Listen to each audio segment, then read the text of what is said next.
Luis Hernández, exministro de Defensa, y pues lo saludamos. Buenos días, general, ¿nos escucha? Sí, muy buenos días, estimado Jaime, le escucho muy bien, no sé cómo me escucha usted.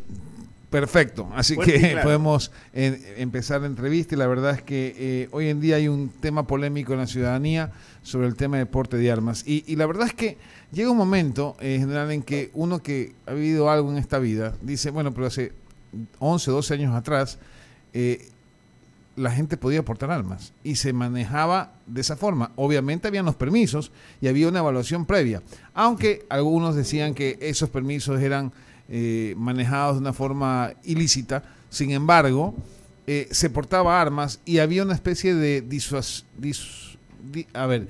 de reprimir, digamos, a la delincuencia desde el punto de vista ciudadano. ¿Cómo usted ve este nuevo anuncio de que el decreto presidencial pues vuelve a abrir la oportunidad de que un ciudadano pueda portar armas siempre y cuando sea evaluado de una forma correcta? Muchas gracias por la invitación, un saludo a todos los miembros de I99, particularmente a mi ex compañero del Consejo de Participación Ciudadana, Eduardo Mendoza.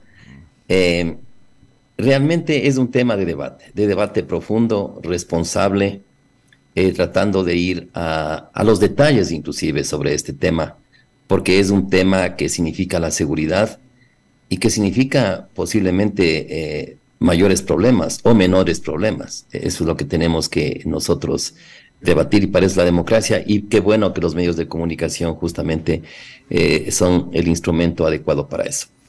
Voy a empezar por la última parte, estimado Jaime. Hace 11 años, sí, en verdad, había permisos, no estaba muy estructurado este tema de permisos, inclusive dentro de las mismas Fuerzas Armadas. Pero recuerde usted que había muchos asaltos con las famosas cartucheras, ¿no es cierto? Sí. Muchos asaltos con las cartucheras. Y obviamente las instituciones que pidieron que se regule eso fue Policía y Fuerzas Armadas. Entonces recuerdo que en el gobierno de esa época se realizó un proceso y un plan que se implementó para eliminar las cartucheras del escenario, ¿no es cierto? Entonces se acudió a la provincia de Bolívar, donde era el mayor centro de producción, y se eliminó e inclusive se incorporó esa maquinaria que tenía para hacer cartucheras para que se derive a otro tipo de actividad que no sea justamente el construir estas armas que eran tan peligrosas. Entonces, como gobierno se optó en que se elimine el porte de las armas, a excepción de ciertos lugares rurales, ¿no es cierto? Claro. Entonces, con eso se consiguió, son datos que se los puede ver, en que la criminalidad se reduzca a un dígito. Sí, que la medida fue buena. Hay varios analistas que piensan que hay diferentes insumos para que eso haya sucedido, ¿no? Entonces, pero el hecho está ahí, que se redujo a un solo dígito. Yo quisiera poner ciertos escenarios en base a mi experiencia. La ley es para el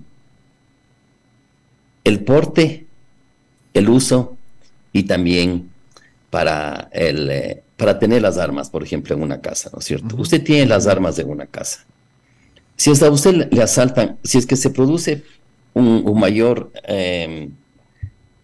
tenencia de armas, existe el peligro de que la sociedad se violente más, porque las armas que están en la sociedad, con permiso o sin permiso, son de más fácil accesibilidad para los delincuentes. Claro. Esto está probado, o sea, existen varios estudios de organizaciones internacionales sobre este tema. Este momento Chile, por ejemplo, para dar un ejemplo. Chile acaba de destruir hace unos 8 días 18,000 armas, porque en este momento la política de Chile es cero tolerancia a las armas en poder de la población. El año anterior destruyeron aproximadamente unas 15,000 armas y este año destruyeron unas 18,000 armas. Cero tolerancia. General, ¿no? perdón que lo interrumpa, pero justamente es que a eso voy. Es decir, se tomó una medida hace 11 años atrás que era desarmar a la población civil. Y también con eso vino también el tema de los guardias privados. Entonces, hoy en día la delincuencia tiene ventajas pues sobre la ciudadanía que ya está en defensa, pero inclusive los guardias privados no pueden portar armas. Entonces, la pregunta del millón es, esta medida, que más allá de que mucha gente está de acuerdo, hay otros que también están en contra y van justamente a los derechos humanos, cuando lo que tenemos que ver es que el derecho es del ciudadano, de elegir o no portar un arma, pero elegir o no que vengan a secuestrarme o a robarme, eso no puede ser, es la garantía que me da el Estado y el Estado no me la está dando. Entonces, la pregunta, general, es, con esta medida, más allá de que ya se vivió en una época en el Ecuador que sí se permitía el porte de armas. Lo hemos vivido desde el 2011 para atrás, se portaba armas. Hoy en día esto sí va a contribuir, sobre todo cuando hay vigilantes de la Comisión de Tránsito que necesitan estar armados porque están en las calles, y los agentes civiles de tránsito también. Eso es lo que se tiene que hacer, porque son fuerza pública que está en las calles y hay que darle seguridad a la población, y eso no hay. Mire que ayer vimos a los militares en los centros comerciales. Y ahí ya es la primera señal que uno dice, ay, bueno, qué tranquilidad. Así sean 3 o 4, pero, o 2, pero están armados. Entonces uno dice, me van a defender. Pero esa sensación de intranquilidad e incertidumbre, la población no lo estaba viviendo hace poco. Entonces, esta medida, yo le soy honesto, creo que la población sí exige que la gente comience a obtener cierto tipo de coherencia para poder enfrentar a la delincuencia, porque lo contrario, si vamos a pedirle opinión a todo el mundo y tomar una decisión en cuanto a la opinión, estamos muy difícil. Esta es una decisión firme, creo que es la correcta desde mi punto de vista. Yo respeto el resto, pero no sé cómo usted lo vea. Bien, yo lo que quiero es dar las experiencias en otros países y también aquí en el Ecuador, ¿no? Las experiencias de otros países y también del Ecuador es que armas en poder de la población aumentan la violencia. Ese es un hecho. Tal es así que hace 11 años se suprimió las armas de la población y se bajó a un solo dígito. Le pongo un ejemplo. El asaltante tiene la iniciativa. Nosotros no tenemos la iniciativa, si estemos armados. Cuando yo estoy en la calle con un arma, yo no tengo la iniciativa. El que tiene la iniciativa es el asaltante. El asaltante me pone la pistola en la espalda o en algún lugar del cuerpo y me exige que le entregue algún valor, ¿no es cierto? ¿En qué momento yo puedo sacar la pistola? Y si trato de sacar la pistola, automáticamente me va a disparar, ¿no es cierto? Con un agravante. Me va a matar y se va a llevar la pistola. Una pistola más entregada a la criminalidad. Otro punto.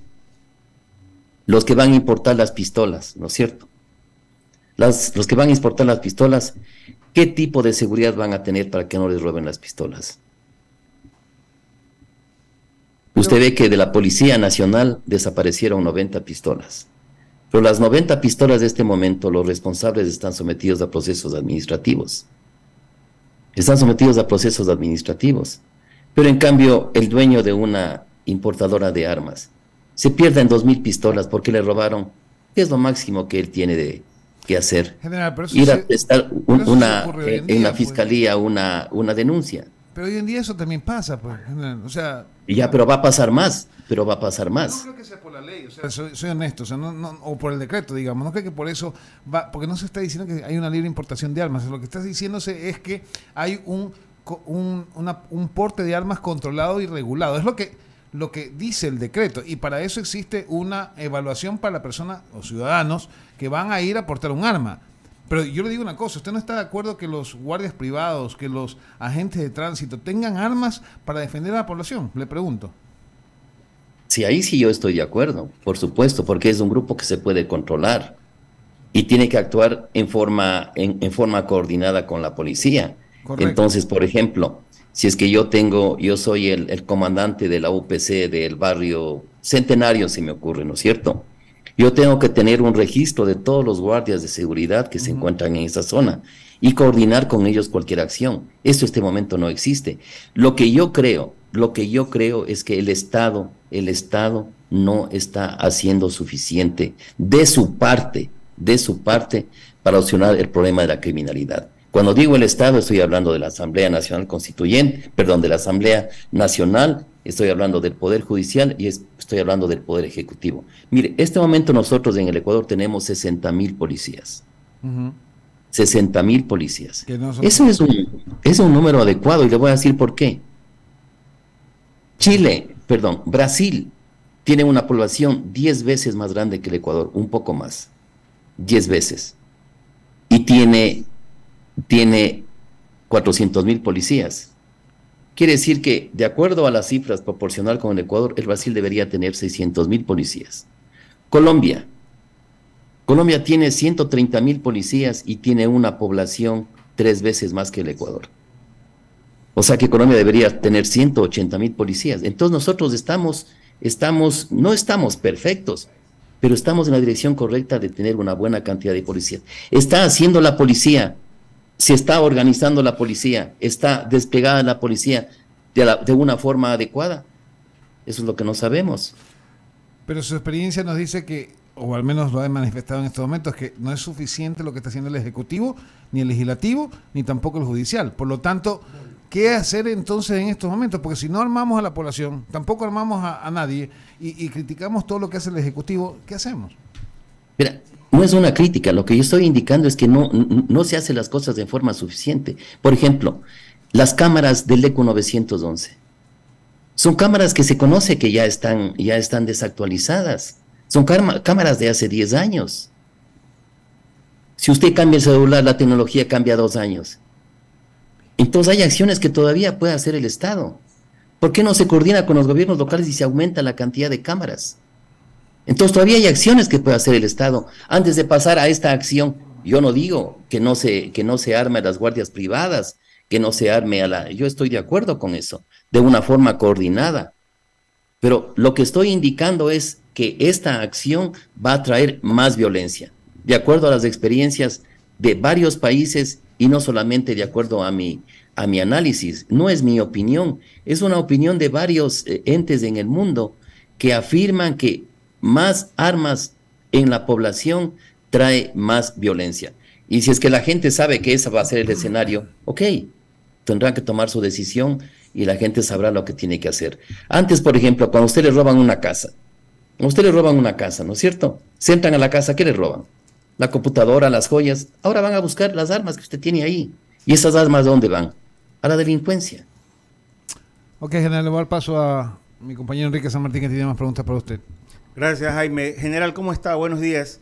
Bueno, mi inquietud es, porque se critica mucho de que las Fuerzas Armadas del Ecuador, nuestras Fuerzas Armadas, gloriosas Fuerzas Armadas, y lo digo con mucho orgullo, no están preparadas para este trabajo complementario con la Policía Nacional. ¿Cuál es su criterio, general? Porque la ciudadanía se queja de que estamos indefensos, efectivamente, que la institución policial de pronto no tiene toda la logística como para complementar. Bueno, en todo caso, la semana pasada ya llegaron unidades móviles, se incrementó el número de elementos también a la policía, pero se necesita también de un contingente como los soldados, porque eso sí implica y genera fortaleza, seguridad, verlo sobre todo en los centros comerciales aquí en una zona tan afectada como Guayaquil. Para nosotros lo celebramos, incluso mucha gente se tomaba fotos con los militares, los felicitaba, los saludaba. Entonces, quiero saber si no están, si es verdad lo que señalan, que las Fuerzas Armadas del Ecuador no están preparadas para ayudar en este trabajo complementario, general. La tarea de la seguridad es una tarea de todo el Estado. El Ejecutivo hace su parte y yo creo que se puede hacer más ahí. Por ejemplo, esta asignación de recursos, yo creo que hace falta recursos. Yo sé que hay limitaciones de los recursos, pero mire, por ejemplo, el Ejecutivo mandó y también hubo una propuesta para que las Fuerzas Armadas puedan participar ya dentro de la ley, una reforma a la Constitución, y no apoyó el Legislativo. Entonces, aquí se necesita un diálogo sobre el tema de seguridad, que nos pongamos de acuerdo. Yo sí creo que las Fuerzas Armadas como una tarea complementaria tiene que apoyar a la policía. Pero también hay que considerar que las Fuerzas Armadas no es del número que la gente piensa. Las Fuerzas Armadas son 25% menos que la policía. Y la policía, después de unos años, si se continúa con este plan del Ejecutivo de tener 30.000 policías más, la policía va a ser 80.000 policías y las Fuerzas Armadas no van a ser más de 44.000. O sea, la policía va a ser el doble.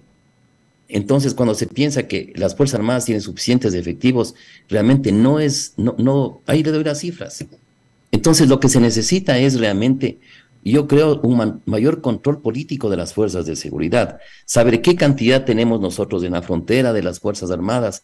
Nosotros tenemos que saber, no las cifras que nos dan las Fuerzas Armadas. Eso tiene que saber el poder político y conversar con las Fuerzas Armadas y saber qué cantidad realmente se puede poner en la frontera. En la policía, por ejemplo. La policía tiene que estar destinada a los barrios. Es ahí donde se producen los incidentes. Usted ve que, por ejemplo, en Alemania, en Inglaterra, se produce un incidente y a los 2 minutos está la policía. A los 4 minutos. Aquí yo quisiera saber cuando existe, por ejemplo, nosotros hacemos una evaluación de un asalto, por ejemplo, de un acto de sicariato en cualquier lugar de la ciudad, en cualquier ciudad del Ecuador, pero no tenemos una estadística de a qué tiempo llegó la policía. No tenemos. Entonces no desarrollamos todo el proceso. Entonces en las noticias decimos, hubo un sicariato en la hacienda El Porvenir, o sea, en la hacienda La Luna, por decir. 2 personas fueron atacadas por sicarios, pero nunca ponemos lo que tiene que saber el gobierno, lo que tiene que saber la política. ¿En qué momento llegó la policía? ¿Se demoró 5 minutos, 10 minutos, 20 minutos? ¿Por qué se demoró? ¿De dónde salieron los policías? Lejos, estaban muy cerca. Se necesita un mayor control de qué están haciendo los organismos de seguridad. Eso es importante, eso es importante. Entonces, cuando el Estado ha agotado todas estas cosas y no funcionan, ok, entonces veamos qué es lo que está pasando. Pero entregar armas a la población es peligroso, Y ya han vivido otros países. Yo no estoy diciendo que es un asunto que hay que dejarlo, que nadie porte. Yo creo que las empresas privadas, los guardias privados pueden tener armas en coordinación con la policía. Gracias, general. Querido Lucho, buenos días, gusto de saludarte. ¿Cómo estás? Un abrazo a la distancia, querido amigo, y qué gusto de saludarte. Te escucho. Te hemos escuchado, hemos sacado personas a la calle a hacer entrevistas. El tema acá en Guayaquil está sobrepasado, como tú lo sabes. Fíjate que el viernes, cuando vino lo del juicio político al presidente, todo el mundo estaba en eso. Luego hubo un asalto con un asesinato en un restaurante. Luego vino lo de Esmeraldas, el banco, y luego el lunes, o sea, todo se deriva. O sea, el tema de la seguridad a la gente la tiene postrada, la tiene preocupada. No se pueden desarrollar vidas, negocios, todo está complicado. Entonces, la idea de los guardias privados, nosotros la dimos acá, amigo Ramiro, te acordarás, Jaime, Enrique, y también y también hablamos de sacar a la reserva, Lucho, hacer una especie de National Guard, Guardia Nacional, para armarlos y internarlos. En ese entonces esa fue la idea, porque tienes a los guardias y también tenías a la reserva, pero no se hizo. Hay una gran cantidad de gente que dice que además que no estaba prohibido, que la ley nunca prohibió la tenencia, sino el porte. Entonces, en estas dos condiciones, Lucho, el asunto es que la gente se va quedando en indefensión, y yo concuerdo contigo. Di una estadística y di un país que tú y yo conocemos, Inglaterra, donde Scotland Yard, su policía que es famosa en el mundo, no tiene pistola, tiene un tolete y un radio, un celular. Sin embargo, los índices de stabbing, de apuñaladas, son los más altos del mundo, de muerte por puñaladas. En esta te escucho hablar y entiendo lo que quieres decir, pero ¿qué le decimos a la gente, Lucho? A la gente que tiene sus locales, que piensa que se puede defender, sobre todo a la gente más pequeña, que tiene un localcito, un bazarcito, un restaurante y que es asaltada. ¿Qué le podemos decir? ¿Cómo le podemos transmitir a ellos seguridad cuando no hay seguridad, mi querido patriota?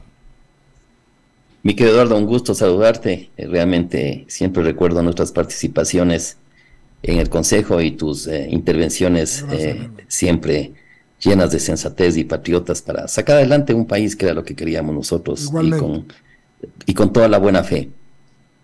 Es entendible la desesperación de la población, por supuesto que es entendible. Yo entiendo. Yo mismo, ¿no? Aquí en Quito, ustedes saben que también hay problemas. Y yo me pongo a pensar que debería ser yo, o sea, debería andar armado. Y claro, no se me ocurre que ande armado, porque yo creo que estaría facilitando para que en un asalto yo sea rápidamente atacado y mi pistola pase a ser parte del arsenal de la Así de la me pasó a mí delincuencia. hace años. Así me Claro, pasó a mí ¿por hace qué? años. Porque uno no tiene la iniciativa, uno no tiene la iniciativa tiene el asaltante. Entonces, yo lo que creo es que hay que llegar a un gran acuerdo nacional. Mire, la Asamblea en este momento empeñada en sacar a un presidente. Esa es la tarea principal, cuando las tareas principales están en dar resultados al pueblo en este tema, por ejemplo, de la seguridad. Yo creo que hay que empezar por la parte que decía al inicio Jaime, me parece, que se les arme a los guardias privados y que se organice en forma coordinada con la policía, se organice para que sea una estructura que actúe coordinadamente en este tema. Por ejemplo, en Inglaterra, hay lugares en Inglaterra que existen más cámaras que habitantes. Por ejemplo, nosotros tenemos que hacer uso de la tecnología.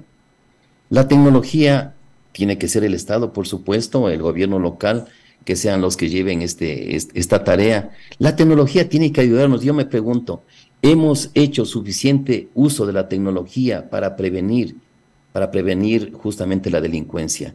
Y también para perseguir a los delincuentes, ¿hemos hecho suficiente uso? Yo no lo sé.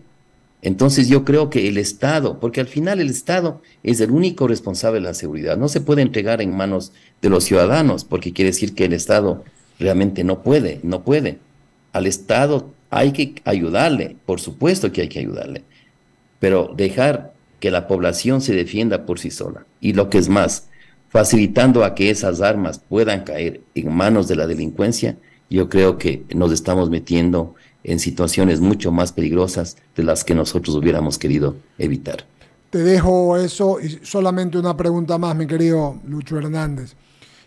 Hace un rato hablé con Gustavo, entrevistamos y conversamos con Gustavo Larrea, que como tú sabes con Yacu Pérez están en una unidad para pensar en alguna coyuntura. Entre las cosas que ellos dicen es que habría una opción por una candidatura presidencial e ir a una asamblea constituyente. Me imagino que el constituyente va a ser Gustavo, porque Yacu Pérez, tú sabes, la ley cambió, tiene que ser un binomio, ser hombre-mujer, mujer-hombre. Y Gustavo iría a la asamblea. ¿Ves una posibilidad de una reforma o un cambio? Tú que estuviste en la constituyente, no solo en el Consejo, sino también en la constituyente, ¿habría una posibilidad? ¿Lo ves como factible? Yo creo que se necesitan hacer grandes cambios en nuestro sistema democrático. Eso es sin duda. Me parece que ahora, de acuerdo a lo que le escuché a Gustavo Larrea, a quien le mando mis mejores deseos de su empeño, por supuesto, porque es un empeño patriótico de realmente sacar adelante nuestro país a través de un proceso democrático, realmente ya no se habla de cambiar la Constitución. O sea, ya no es una nueva Constitución, sino la de Montecristi, claro, reformarle, lo cual ya es un buen paso, porque cambiar cada Constitución desde cero, sí. No, hay que ver qué funcionó y qué no funciona. Pero este funcionamiento, lo que no funciona, tiene que hacerse de una manera patriótica, no pensando en el gobierno que ese momento está convocando a la constituyente, ni tampoco con intereses de mediano plazo. Hay que pensar en el largo plazo. Por ejemplo, yo creo que no puede haber un ejecutivo que no tenga mayoría en la Asamblea. Así como el sistema parlamentario, si es que no tiene mayoría, no hace gobierno. Entonces eso evita justamente esta pugna constante entre ejecutivo y legislativo. Entonces, por ejemplo, una buena medida sería hacer las elecciones de asambleístas en la segunda vuelta. Coincidimos plenamente. Entonces, lo que a mí me preocupa es que las reformas políticas en el Ecuador son hechas por los políticos, bueno, y en todas partes del mundo. Y los políticos hacen de acuerdo a sus intereses, y ningún político comete un suicidio. Entonces trata de dar permanencia a un sistema Si el sistema está malo y entran a hacer una reforma, lo que se trata es de ver cómo el sistema más o menos maquillado puede seguir sirviendo a esos intereses. Y eso no está bien. Entonces yo creo que una propuesta de cambio sí es importante. Obviamente tiene sus riesgos porque una asamblea constituyente, el ejecutivo que la convoca, deberá tener una gran mayoría como la que tuvo Correa, pero deberá hacerse pensando en el mediano y en el largo plazo para que realmente se dé un cambio en el país. Entonces yo creo que el cambio político es necesario, una reforma política es necesaria. Ya sabemos las cosas que no funcionan, sabemos lo que funciona, pero tiene que haber un acto de tremenda buena fe y patriotismo para sacar adelante al Ecuador con una nueva reforma que realmente nos posibilite que tengamos un mejor país en los próximos años. Muchas gracias, querido Lucho. Te mando un abrazo, un deseo de una buena Semana Pascua, una feliz Semana Santa y una buena Pascua, querido hermano. Un abrazo. Igualmente para todos, unas felices Pascuas y todo lo mejor. Gracias. Mi amigo y gran político y un hombre que ha estado, un hombre serio, Luis Hernández, acá en el diálogo. ¿Tenemos alguna mención que pagar todavía? Tiene que dar la Por mención. favor, Bolito, abrimos el espacio y diga The Hills. The Hills. Claro. Descubre una nueva forma de vivir en The Hills, una comunidad colorida, verde, sostenible y segura, ubicada en el Puerto San